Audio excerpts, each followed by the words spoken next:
Welcome everyone to the module on active and passive voice. ये बहुत critical module है। Direct, indirect and active passive they form the major part of your examination. So please give me your ears and I would like your attention on this module. So active passive क्या होता है उसको समझने की कोशिश करेंगे। ये 2 lecture module है। एक में हम एक्टिव टू पैसिव के बारे में पढ़ेंगे, दूसरे में पैसिव टू एक्टिव के बारे में। So let's start. Active and passive voice क्या होता है? Active voice it's a sentence which shows the subject performing the action, जिसमें सब्जेक्ट यानी कर्ता जो है वो सेंटेंस के स्टार्टिंग में हो, है ना, और वो किसी चीज कर्ता जो है कर्म को करता हुआ दिखाया जा रहा हो, उसको बोलते हैं active voice. Example, the manager chased his junior colleague for deadlines. जो मैनेजर था, प्रबंधक था, उसने अपने जूनियर कलीग को, अपने जूनियर सहकर्मी को डेडलाइंस के लिए यानी समय सीमाओं के लिए वो उसके पीछे दौड़ रहा था। ठीक है, सो चेज किया मतलब वो उसके पीछे दौड़ रहा था। तो मैनेजर जो है दौड़ रहा है, दैट मींस मैनेजर जो है करता है, दौड़ने का काम मैनेजर कर रहा है और वो दौड़ रहा है अपने जूनियर कलीग के पीछे समय सीमाओं को समय सीमा में काम खत्म करने के लिए। ठीक है, सो काम लेने के लिए वो दौड़ रहा है। सो ये active voice. In the active voice the doer of the action becomes the subject. हमेशा सेंटेंस का जो सब्जेक्ट है, सब्जेक्ट कौन है? मैनेजर, और वर्ब क्या है? चेज्ड, और उसके बाद जो कुछ है वो ऑब्जेक्ट है। सब्जेक्ट जो है वो हमेशा डूअर जो है, सब्जेक्ट हमेशा डूअर होना चाहिए। मैनेजर जो है यहाँ पे डूअर भी है और सब्जेक्ट, दैट मींस ये एक्टिव। पैसिव वॉइस देखते हैं क्या है। Passive voice is a sentence form which shows the action being performed upon the object. Passive voice क्या होता है? जस्ट इसका रिवर्स, जिसमें जो कर्ता होता है वो सेंटेंस का प्रेडिकेट बनता है या वर्ब का ऑब्जेक्ट बनता है। ठीक है, वो ऑब्जेक्ट बन जाता है। जो कर्ता होता है वो ऑब्जेक्ट बनता है और जिसके ऊपर कर्म जो होता है, जिसके ऊपर काम किया जाता है, वो सब्जेक्ट बनता है। जैसे कि एग्जाम्पल, इसी ऊपर वाले सेंटेंस को, the junior colleague was chased by his manager for, तो junior colleague was chased, that means junior colleague को चेस किया गया। बट यहाँ पे सब्जेक्ट कौन है? Junior colleague. लेकिन उसने काम नहीं किया, उस काम जो मैनेजर ने किया, क्या चीज? मैनेजर उसके पीछे दौड़ रहा है। काम कौन कर रहा है? Manager was chased by his manager. ठीक है, was chased by his manager for deadline. ठीक है, so for deadlines अपनी जगह रहा। मैनेजर, जो junior colleague was chased by his manager, was chased। तो चेज मैनेजर ने किया जूनियर कलीग को, बट मैनेजर जो क्या है यहाँ पे ऑब्जेक्ट बन गया और इसका जूनियर कलीग सब्जेक्ट। जब ऑब्जेक्ट जो होता है, जो कर्म होता है, वो जब सब्जेक्ट बन जाता है और कर्ता जो है वो ऑब्जेक्ट बन जाता है या प्रेडिकेट बन जाता है। ठीक है, तो जो कर्म जो है वो सब्जेक्ट बन जाता है और कर्ता ऑब्जेक्ट। इस सेंटेंस को हम क्या बोलते हैं? पैसिव। तो आगे बढ़ते हैं। Active and passive are two grammatical voices. Each of them is suited to certain types of writing. When one wants to be detached from what they want to say, passive voice should be used. Normal reporting, active voice is used. ठीक है, तो active voice में focus किस पे रहता है? Focus on the subject of the sentence and action rather than on the target. क्या काम किया, किसने किया, उस पर फोकस रहता है। पैसिव वॉइस में the focus is on the target of the action, not of the doer action. इसमें ऑब्जेक्ट जिसके ऊपर काम किया गया, फोकस उसके ऊपर रहता है। किसमें? Passive voice. और दोनों को अलग अलग जगह यूज किया जाता है। ठीक है, एग्जाम्पल, शी लाइक्स कुकिंग, उसे कुकिंग पसंद है। ही gives a lot of charity, वो बहुत दान देता है। ये दोनों कौन से वॉइस में हुए? Active voice. पैसिव वॉइस में क्या है? इसमें 2 फॉर्म्स रहते हैं वर्ब के, conjugated form of to be. ठीक है, बी का एक फॉर्म आ जाता है। ठीक है, द मेन वर्ब्स और पास्ट पार्टिसिपल आ जाता है। जो मेन वर्ब होता है उसका पास्ट पार्टिसिपल आ जाता है और बी का एक फॉर्म, बी या टू बी का एक फॉर्म आ जाता है। ठीक है, तो जैसे for example, he gives, she likes cooking, cooking is liked by her. Is जो है बी का कॉन्जुगेटेड फॉर्म है। ठीक है, और लाइक्ड वो क्या है? लाइक का पास्ट पार्टिसिपल। ठीक है, शी लाइक्स कुकिंग का पास्ट पार्टिसिपल क्या हो गया? Cooking is liked by her. और he gives a lot of charity, वो बहुत दान देता है। इसका क्या पैसिव वॉइस क्या हो गया? अ lot of charity is given by him. ठीक है, वो बहुत सारा दान देता है। Is given, that means is जो है वो एक बी का फॉर्म है और गिव का पास्ट पार्टिसिपल क्या हो गया? Gave, given, is given by, उसके द्वारा बहुत सारा दान दिया जाता है। तो अब हम देखते हैं कि एक्टिव और पैसिव वॉइस को हम कैसे एक्टिव से पैसिव में कैसे कर सकते हैं, पैसिव में एक्टिव कैसे कर सकते हैं, और कुछ एग्जांपल्स देखेंगे। So for changing from active to passive voice, we need to make the direct object of the work the subject of the sentence. तो एक्टिव से पैसिव में करने के लिए जो ऑब्जेक्ट होता है, जो कर्म होता है, जिसके ऊपर काम की कर्ता ने कर्म को करंट से, सो कर्म। ठीक है, कर्ता ने कर्म को करण से संप्रदान के लिए। सो जिस चीज के ऊपर काम किया जाता है उसको बोलते हैं ऑब्जेक्ट, ठीक है। और जो काम करता है उसे क्या बोलते हैं, सब्जेक्ट। सब्जेक्ट यानी कर्ता।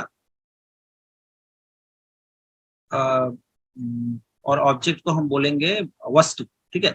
तो जो कर्ता जो है वो हमेशा स्टार्टिंग में रहता है, सब्जेक्ट रहता है एक्टिव। और पैसिव में जो वस्तु होती है जिसके ऊपर काम किया जाता है वो स्टार्टिंग में रहता है। तो अगर हमें एक्टिव से पैसिव में करना है तो हम क्या करेंगे, वस्तु को हम सब्जेक्ट बनाने की कोशिश करेंगे। डायरेक्ट ऑब्जेक्ट जो होता है, जो पहला दो तीन ऑब्जेक्ट्स हो सकते हैं वर्ब के बाद जो कुछ आता है वो वर्ब का ऑब्जेक्ट होता है। वर्ब के बाद जो पहला ऑब्जेक्ट होगा उसको बोलते हैं डायरेक्ट ऑब्जेक्ट, मतलब वस्तु जिसके ऊपर काम किया गया है उसको हमें सेंटेंस के स्टार्टिंग में लाना। तो ये एक्टिव टू पैसिव, ठीक है। इसी तरीके से conversely for changing from passive to active the doer of the action needs to be made the subject. अगर हमें पैसिव से एक्टिव में लाना है तो जो करता है उसको हमें सब्जेक्ट बनाना। बहुत सिंपल हो गया। अब हम थोड़े एग्जांपल्स लेंगे। एग्जांपल एक्टिव वॉइस में पहले लेंगे, फिर उसको पैसिव में करेंगे। इस तरीके से आप एक्टिव से पैसिव में जो रूल्स लगते हैं उसी को आप वर्ड्स में लगाएंगे तो पैसिव टू एक्टिव पर काम आप कर सकते हैं, कन्वर्शन। तो पहले एक्टिव टू पैसिव देखेंगे एंड फिर इवेंचुअली आप पैसिव टू एक्टिव अपने आप कर पाएंगे, ठीक है।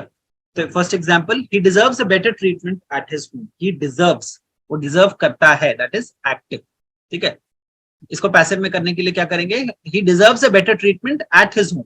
एट हिज होम जो है वो हमारा, उसको आप एडवर्ब बोल सकते हो या इनडायरेक्ट ऑब्जेक्ट बोल सकते हो, जो भी बोलो उसको आप लास्ट में ही रखो। इनडायरेक्ट ऑब्जेक्ट को टच मत करो। जो पहला ऑब्जेक्ट है डिजर्व्स के, ही जो है वो सब्जेक्ट है, डिजर्व्स जो है वर्ब है, वर्ब के बाद अ बेटर ट्रीटमेंट वो ऑब्जेक्ट है, ठीक है। अब इस ऑब्जेक्ट को स्टार्टिंग में लाने की कोशिश, अ बेटर, तो पैसिव में क्या हो जाएगा, a better treatment is deserved.